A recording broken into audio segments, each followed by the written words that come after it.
You have one precious life. How will you make your money work for you? It's time for Sage Money Conversations, where your financial happiness and confidence are always the subject. Here's your host, certified financial planner, Barbara Norman. Hello and welcome to Sage Money Conversation. We have just an incredible woman with us today who has an incredible story. So welcome, Anuschka Alborzian.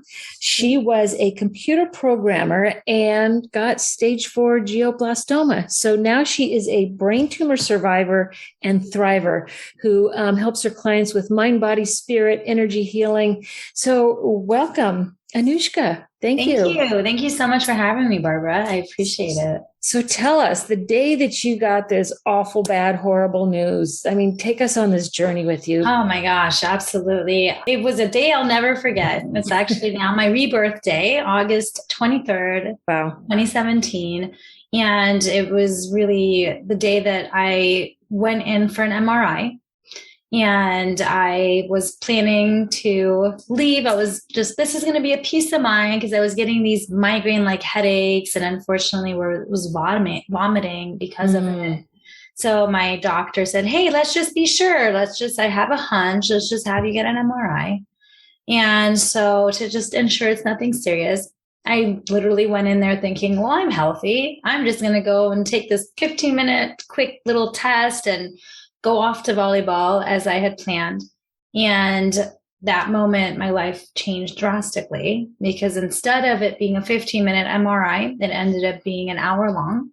And they afterwards escorted me to the emergency room right after. They went. Oh, wow. Yeah. And then so of course they can't tell me what's going on because they're the technicians and they have to have the doctor tell me and show me and everything. And then from that moment, as I waited around, and I was by myself, mind you, because I didn't think it was going to be anything serious, called my husband. At that time, he was my fiance and just a couple of friends just to kind of give the news, but ease people into it because we still didn't know. And then they showed me this mass. Thankfully, they called it a swelling at first, a mass. They didn't just throw this tumor at me. I think that would have been really shocking. And it was an avocado-sized brain tumor. It was really big. And the midline was definitely curved. So it was a bit of shocking for me to look at it and think, how am I standing here right now? And from that moment, they took me up to the ICU room. And 5 days later, in those 5 days, they reduced the swelling, but 5 days later, I got brain surgery, and thankfully, they were able to completely remove the entire tumor plus the margins. Wow. Yeah. And then, of course, I had to wait until they did the pathology on it and to get a diagnosis on it, which I cannot imagine. I just cannot imagine going through that. So once you kind of came through that experience, tell me, and I've always heard, near-death experiences, they change life. So tell me about your path because you totally recreated yourself. Absolutely.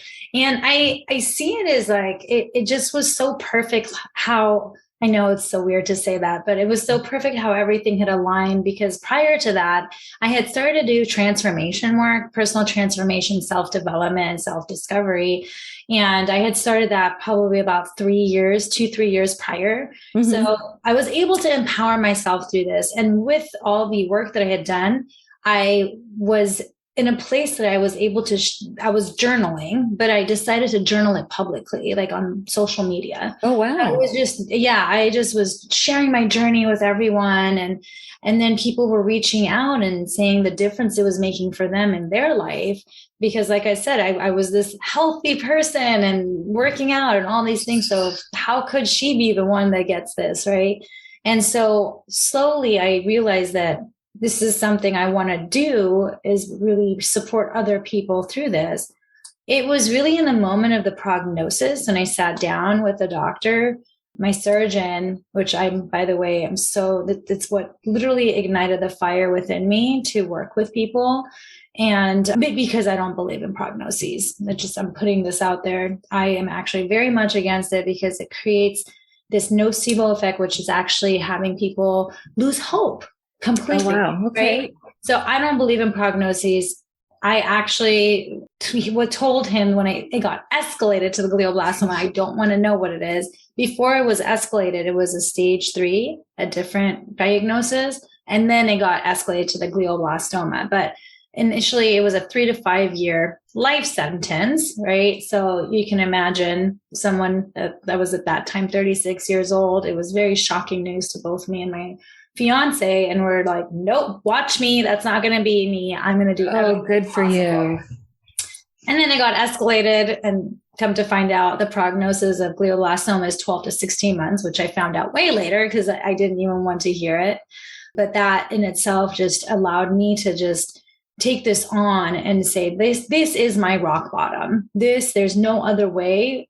This is it. There's no other possibility possible but healing through this. And so I did everything you can imagine, which now like almost going on 5 years now. Congratulations. Thank you. I'm healthiest and the happiest that I've ever been now at 41. And just feel that I'm fully healed. I don't use the word remission even. I'm very particular about words I use and all that. But I do believe to be this reborn and this like you said, glioblastoma, brain tumor survivor and thriver more than anything. It was truly the best thing that could have happened to me. Don't want it to happen again, but it was the best that could have been because of who I am now. Well, and I am delighted to talk to you because you're that unicorn. I've heard about people getting these diagnoses, and they just decide, no, that's not for me. Not going to do it. And tell me the process, and really take us down this path of your spirituality. And what did you do? Did anybody help you? Like, what did that look like on a deeper level? Oh yeah. It was one of those things that, well, first of all, I had learned about intuition. We all have intuition, which I'm sure you've heard of at this point.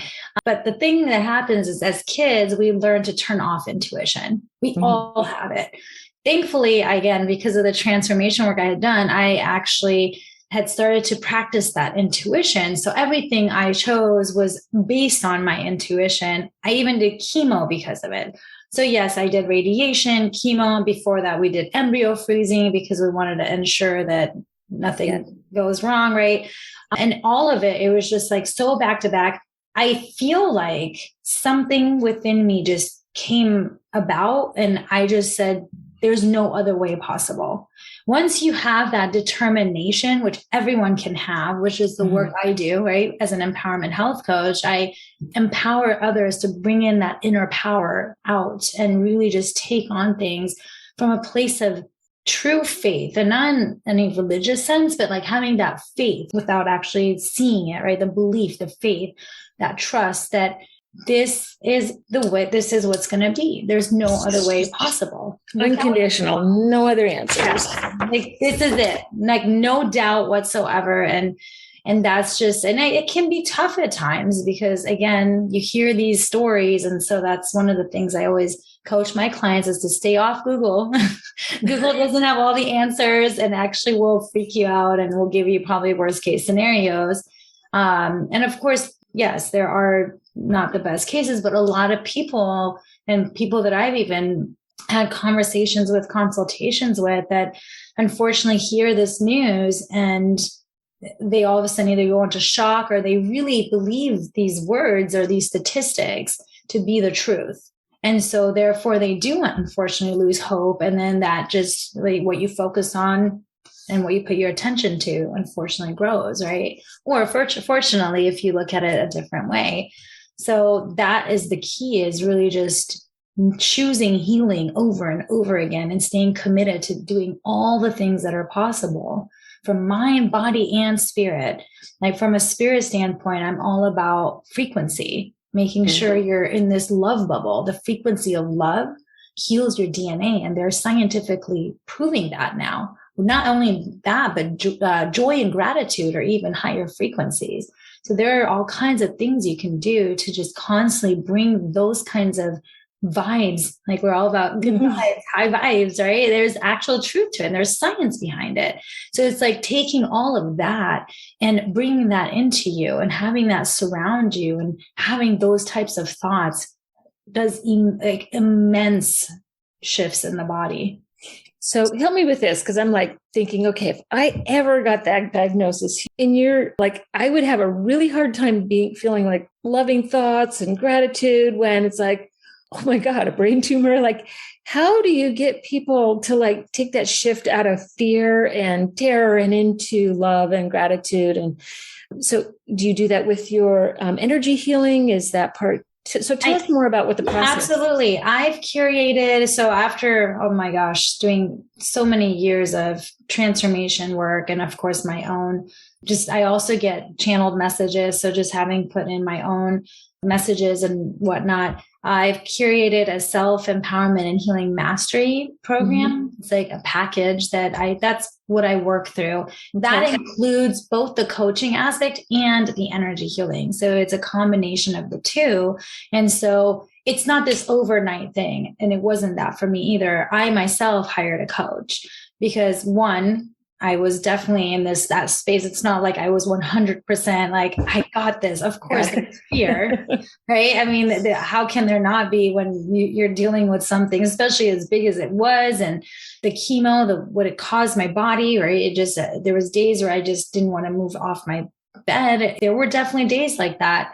And I just kept seeing my vision. And that's one of the very first things I do with my clients is create a future vision. Create something that is your happy place. And that's the first thing I did coming out of that meeting with the surgeon and that prognosis that should not be told to anyone. I came out of that. And of course, we were crying, and my fiance and I cried a bunch. Like there's a lot of healing when it comes to releasing those feelings, crying it out, screaming it out. So those are all things that I work with my clients on, is releasing your anger, releasing your resentment.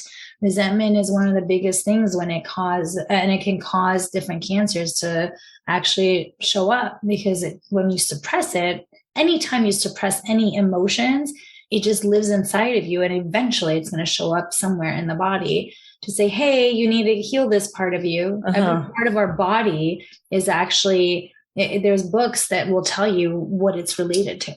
There's really interesting things around that, whether it's subconscious beliefs. And so there's conscious healing, energy healing, right? So energy healing is the energies we hold on to. For instance, if you have emotional traumatic experiences, which can happen from childhood all the way through adulthood, right? These emotions that just explode into the body when you're having that traumatic experience, it floods the body. And when it's that many emotions at once, and it's like a burst of it, they get trapped within organs within the body. That makes sense. Totally, right? Those toxins just sit there and feed each other. Exactly. And if you don't release it, then it just festers there, and it just, next thing you know, it shows up as a physical symptom. It can be anything from autoimmune, chronic illness, right? It can cancer, tumors, all of that.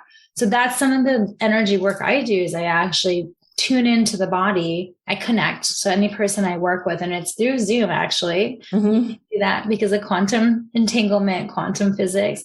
And I check and see where in their organs they're holding on to these trapped emotions that are ready to be released. Now, you can't release all the emotions all at once, because the physical body can't handle that either. Sure. So it's really doing it one layer at a time, which is why I look at life as a healing journey. I really see that we're going through this healing journey of life, peeling it's like an onion with infinite layers, peeling one layer at a time, peeling and healing one layer at a time, if we choose to do so, because we have free will. That's the thing, is we have to make that choice and commit to it. Yeah, I think taking ownership for a lot of people is hard. It's easy to be the victim to cancer. It's easy to be the victim to these traumatic experiences, but it's really hard, I think, to take that first step and say, I'm done. I'm taking ownership of it and I'm moving on. Absolutely. Which is where you can help people tremendously. So I'm curious, do you like working with people who mostly have physical ailments? Or people who are just stuck in life? Of course, I'm passionate about working with those that are dealing with medical conditions or physical ailments. But that's definitely not the only clientele that I have. Those are definitely some of them. And then I also work with those that are just dealing with any type of really health struggles. of any kind where they just can't seem to move forward. They like feel stuck. They do all the things and they just get stuck. I also work with people that are dealing with toxic relationships. Mm-hmm. So that is definitely something I work with as well. And with that, like I always say, people are always working on really 3 different things. It's usually health, love, and money. Yep. Like those are the 3 things there we go. Most of the times people are working on. So it all usually comes together. So typically, for instance, like even when it comes in, I know this is like all about the money podcast, right? So a lot of times when you're in that scarcity mentality, you're going to be in more fear mode a lot more times. So you may not choose to do what's the best for you because you're afraid. Like I know I have had clients where they have these stories that what if I don't get this next paycheck, I'm going to become homeless, right? And it's like, where did that come from? Like, where's that story from? And it could be possibly from some kind of childhood trauma that they experienced, or maybe their parents went through it. And so I definitely do work around that as well, because that's a part of being healthy, right? Like abundance. It absolutely is. If you're paralyzed and fearful about money, I mean, that can be a constant haranguing thing over our heads that never allows us to move forward. And like you said, fully love and enjoy life. And it doesn't mean that we have to have, enough money to buy, the world, but I think enough money to have fun and be able to enjoy it is huge. And so if you were trying to walk someone out of a scarcity mentality, what would that look like? Well, I would probably see where it came from. Because most of the times when someone has that scarcity mentality, I would say majority of the times, at least from what I've experienced, it's usually comes from either one of the parents or both parents or lineage. So we start looking at all the stories they have around money. Like, what are some of the stories that they have around money? Like, was there not enough growing up? Was there talks around it as when they were kids? Like, we can't afford this, we can't afford that, right? And so they're sitting here being physical, like the penny pinchers. I can't remember the saying around penny it. Pinchers, yeah. Yeah, right? We call them frugal now. Okay. So it's like they're always concerned about running out of money, right? That's one of the, so some of that stuff, it's like, okay, when it comes from there, let's do some clearing lineage work. So there is definitely different tools and exercises I have to clear that lineage and completely release that from who they are, because that's not who they are. That's not their mentality. That's just something mindset wise and energy wise that they took on from their lineage, right? Yep. So that's definitely one of the biggest steps that we definitely talk about. The other is words. That comes from the mindset, right? Mindset is huge. Words are so powerful. Like you heard me earlier, I said, I don't use the word remission. People ask me, am I in remission? I say, I am healed. I am here. I am not. I don't care for that word, right? Well, you look at how people are talking about money. So that's what I look at. I'm always like listening for, is someone using the word, I can't afford it? I'm broke. I hear that so much with some of my clients, like, I'm broke. I'm like, when you're saying that, you're creating it. Your words create your reality. So that's, for instance, something else that I do is, okay, let's look at this word replacement. I have all kinds of exercises. I have a whole portal that I've spent tons of time on with like probably over 12 months worth of content. That this is one of them where it's like, okay, let's look at some word replacement. What are some words that you use? For instance, like around money, what are some words that you say around money? And let's find replacement words for them. So what are some of the replacement words that you like the most? For me, abundance is a really big one. So it's like anytime you have anything that comes up around, and it's not just around money, right? We hear abundance and we immediately think of it as money, but there's an abundance of everything in this world. Yes. Not just money. Sometimes, and look, I come from a scarcity background, just so you know. Like, I'm not someone that just was like all into this abundance and all that. I've done the work. So I'm very relatable to this. Both my parents have that scarcity mentality, and growing up, that's how I was raised pretty much. So I've done the work around this. That's why I'm so clear and understand it on a whole nother level. Relatability is everything, right? So for me, it's like, whenever I hear anybody talking about scarcity, it's like, okay, well, what about looking at it differently and again, this first, you got to come from a place of clearing the lineage. You can't just all of a sudden switch it, because then I always say it's like pouring rose petals on a pile of like poop. I know. Things, right? It's still going to smell like what, right? You got to clear out everything first before you pour those rose petals for it to smell like roses. So this is very similar. Once you get to that place, then really looking at all the things that there's an abundance of in this world or around you. There's so much of it. Sometimes my husband and I will go and look at different YouTube things, or just like, the wealthiest people in the world. And it's like, there's so much money out there. It is. There is so much out there, and it's all a flow. And I think if we're blocking it with "I'm broke, I can't afford it," you stop the flow. Exactly. And so how do we keep that flow moving through us I think it's a unique art. And looking at this is another thing I really learned is money is just energy. It is just energy. It's just an exchange of energy. So when you look at it that's all it is. It's just exchange of energy that's happening. And so whenever you look at it as a balance, so there's always going to be that flow. When you're giving, you are also, when you're open to receiving, that's the other big piece, being open to receiving. That's something that a lot of people are closed off on, and they don't even realize it. That's a big part of just being open to receiving, not just money, but an abundance of everything, abundance of love, abundance of health, abundance of prosperity, all of it. And just when you open up to that energy, then you allow this flow of energy without blocking it off. Yeah, it's crazy. I watch my daughter-in-law, Amber. She's got that money flow going like nobody I've ever seen. The more she gives away, the more it comes back to her. And she and my son they do food carts across county fairs. And when COVID shut down, it was like, oh no, the money that came in through grants and all these different places. And it was she just kept it flowing without fear. And I think, oh my gosh, if everybody could do that, it's just, they love life. They just enjoy it so much. And it's like, I wish people could get that concept.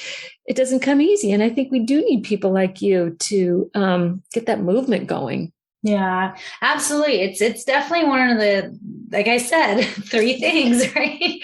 So it's one of the top 3, and it definitely makes a huge difference. And oh my gosh, so many people deal with it. I mean, I can't tell you the number of people that, like I said, my passion is working with people with ailments. And those that come to me, which I get it, you're going through so much and so many bills that you can't imagine, right? And it's like, this is your life we're talking about. Right? And to me, of course, I went through that. I went through the like, oh my gosh, do I really want to put this much money out? But I was like, my life is priceless. Yeah. Like, my life is more important. And I am so grateful to the coaches that I did have. I even went into a coach training program while I was like halfway through chemo, because I decided like, this is going to be my next like path, right? I came out of the computer and programming. I did more front end development, but I came out of that and I said, you know what? This is the next path for me, because I really can see the difference that this will make for other people, having that relatability again, right? Relatability with the cancer. And I did have those conversations, but the key was I said, my life is more important. And when it comes to my health, especially, I don't even see like how much anything costs. Right. Because it's like if somebody put a gun, somebody put a gun to your head and said, your money or your life. Well, take the money. I want my life. And exactly. The money comes back. The money flows. It'll always come back to you. Yeah. I mean, look at the stock market, right? It's always like up and down and up. I mean, it comes back. It always comes back. Or real estate, it always goes up at the end, even when it comes down, right? All a flow. It's all a flow. Anuschka, you have given us so much. First thing, if you could give any pearl of wisdom to someone who's sitting on the sidelines going, I don't know about this. What pearl of wisdom, what word of encouragement would you give them to pick up the phone and say, I can do this. I'm going to do this? I would say, ask yourself the question, am I living my life to the fullest in the face of any circumstance? Am I doing all of the things that I truly desire deep in my heart? And if the answer is no, then it's time to pick up the phone. It's time to pick up the phone. Or actually these days, the computer or phone to like just message. Email Anuschka. Yeah, yes. Well, another question. This begs another one. What if people say, yeah, I'm doing life and it's okay, but I kind of really don't know what I want? How do you help them light a fire under themselves? Oh, that's a really great question. Again, it's really coming down to creating the future vision, like what is it that you truly desire in all areas of your life? The best question that I've ever had that really made the difference for me was, if you had $23 million and nothing to worry about, not one thing to worry about in this world, what would your ideal life look like? That's a really good question. That's a really good place to start. Yeah. Yeah. I love that. How can our listeners get hold of you? Yeah. So you can reach me on my website, healingwithanuschka.com. And my name is spelled not the easiest. So, spell it for us. I was going to ask. Yeah. So the healing with is all spelled out. It's all one word. And then Anuschka is ANUSCHKA. You may see it here in the background up there somewhere. You see it up there. Yeah. So that's how you would get to me for the most part. I am on social media. I'm on Instagram. I'm on Facebook. I have blogs on my website as well. So I have a YouTube channel. So I'm pretty easy to find once you get my spelling right, because it's not the easiest, like I said. And that's just being a Persian. So I love it. I can't wait to follow you. I can't wait to hear more. And this is awesome. Thank you so much for sharing your time, your talent, your story, your enthusiasm, your energy. This is just beautiful. I appreciate you so much. Thank you so much. It was so wonderful to be here with you too, Barbara. Thank you. Advisory services are offered through Barbara J. Norman, LLC, an investment advisor in the states of California and Texas. The information contained herein should in no way be construed or interpreted as a solicitation to sell, nor an offer to sell advisory services to any residents of any state other than the state of California, or where otherwise legally permitted. All content is for information purposes only. It is not intended to provide any tax or legal advice or provide the basis for any financial decisions. The information contained in this material has been derived from sources believed to be reliable, but is not guaranteed as to accuracy and completeness and does not purport to be complete analysis of the materials discussed. The opinions expressed do not necessarily reflect those of SagePath Solutions and are subject to change without notice.